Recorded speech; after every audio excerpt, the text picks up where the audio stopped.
क्या आपने बताया है? जी, मुझसे जो घटना स्थल के बारे में जो सैम पहले ही बात जितनी भी थी सारी रखी गई थी वहां पर पूछताछ में, बिल्कुल जो सैम बयान थे वो ही मुझसे पूछे गए थे और वो ही मैंने उनके सामने रखे हैं। किसी भी बयानिंग में किसी भी तरीके से कोई चेंजिंग नहीं आई है, बिल्कुल भी, बिल्कुल सेम टू सेम है। जो पास्ट में था वो प्रेजेंट में बिल्कुल अभी भी है। और एसआईटी ने मुझसे सारे सवाल जो भी वायरल्स हो रहे हैं कि उनमें ऐसे कैसे था, ये क्या हुआ था कि आप ऐसे बोल रहे हैं कि घटना किस टाइम हुई है वगैरह, सारी चीज़ घटना टाइमिंग वगैरह सब चीज़ मैंने बताई है। और जो भी है मैंने अपनी ईमानदारी दिखाते हुए किसी भी तरीके से किसी भी चीज़ में बनावट बनाने की कोशिश नहीं की है। बिल्कुल जो मैं पहले था वो ही मैंने अंदर जाके दिखाया है और मैंने उनको बताया है। उन्होंने जो सारी चीज़ें कंप्यूटर पर रिकॉर्ड की हैं वो बिल्कुल वही बयान है जो घटना स्थल पर बिल्कुल जो घटना के हुई है, जो जो चीज़ मैंने 16 तारीख से अभी तक जो भी बताई है वही एसआईटी को मैंने बताई है।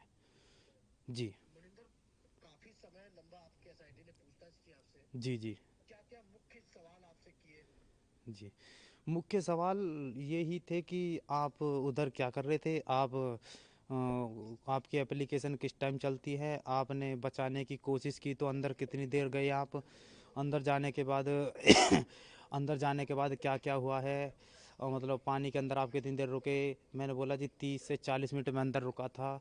और आपके पास सेफ्टी क्या चीज़ थी, अगर तुम लड़का मतलब लड़का अगर गाड़ी के ऊपर जिंदा बैठ रहता आपके मौके तक, आपके सामने अगर लड़का जीवित रहता तो आप किस तरीके से उसको बचाते। मैंने अपने तरीके से जो भी बहुत सारी चीज़ें बताई थी कि जी इस तरीके से लड़के को बचाया जा सकता था और जो भी सुविधा थी उनसे लड़के को बहुत ही आसानी तरीके से बचाया जा सकता था। लेकिन किसी कुछ लोगों ने वक्त रहते बहादुरी या तत्परता नहीं दिखाई, उसके कारण उस लड़के की डूबने के कारण मौत हो गई। बहुत सारी यही सवाल पूछे गए थे मुझसे सेम।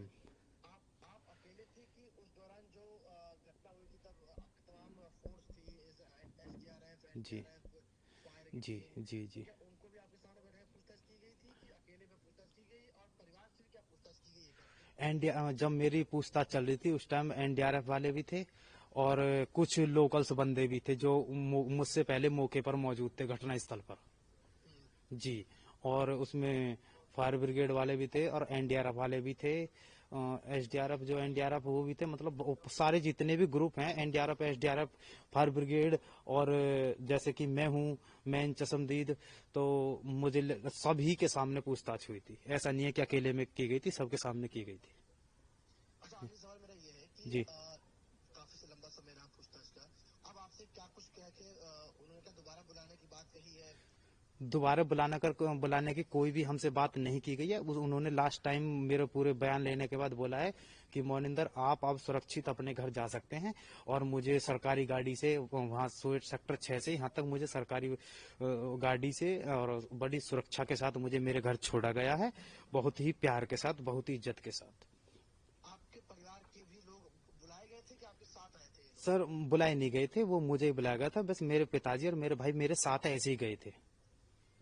ठीक है, thank you so much. Thank you sir, thank you. तो मैं सरकार से प्लीज़ यही मांग करना चाहता हूँ। मेरा नाम मोनिंदर, नोएडा सेक्टर 150। मेरी जान को बहुत ही ज़्यादा खतरा है।